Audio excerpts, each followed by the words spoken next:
সাধারণ জনগণ সকলে মিলে খুবই বাজে এক অবস্থার মধ্যে চলছে এখন টেরা যুদ্ধ। যদি পানি না থাকতো কি এক বড় ধরনের অঘটন ঘটতো।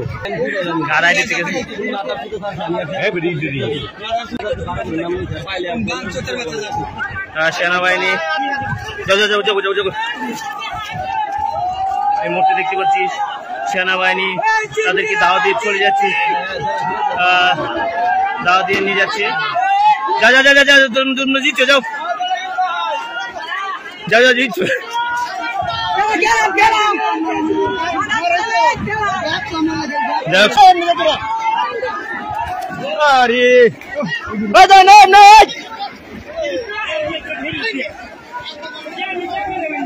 আসলে সেনাবাহিনী ক্লান্ত হয়ে গেছে, তাদেরকে ফিরানোর পরেও মানতেছে না। এই যে দিক দিয়ে আবার চলে গেছে সেনাবাহিনী এই মুহূর্তে ব্যর্থ, কারণ তাদের মধ্যে যে প্রতিহিংসাটা দেখতে পাচ্ছি, যদি পানি না থাকতো কি এক বড় ধরনের অঘটন ঘটতো।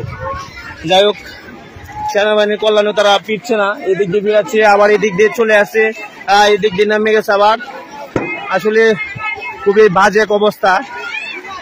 সেনাবাহিনী, জনগণ, আম পাবলিক সকলের চেষ্টা থাকার পরেও তাদেরকে ফিরানো যাচ্ছে না। খুবই এক বাজে অবস্থা। দেখতে পাচ্ছেন কি দিয়ে দিল।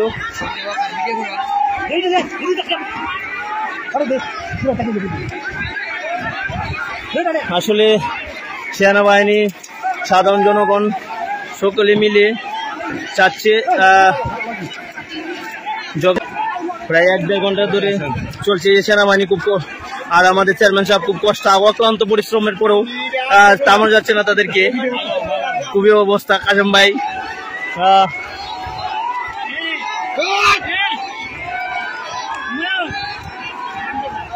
চলছে, দেখেন খুবই বাজে এক অবস্থার মধ্যে চলছে এখন টেরা যুদ্ধ।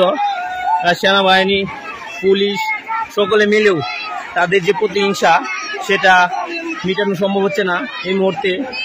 খুবই এক বাজে অবস্থা।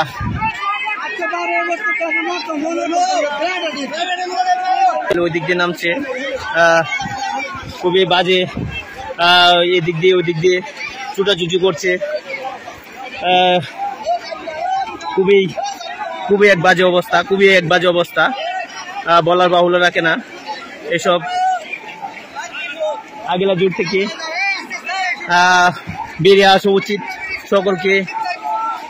এই মুহূর্তে সেনাবাহিনী দেখতে পাচ্ছি, সেনাবাহিনী আসার কারণে তারা দূর চলে যাচ্ছে।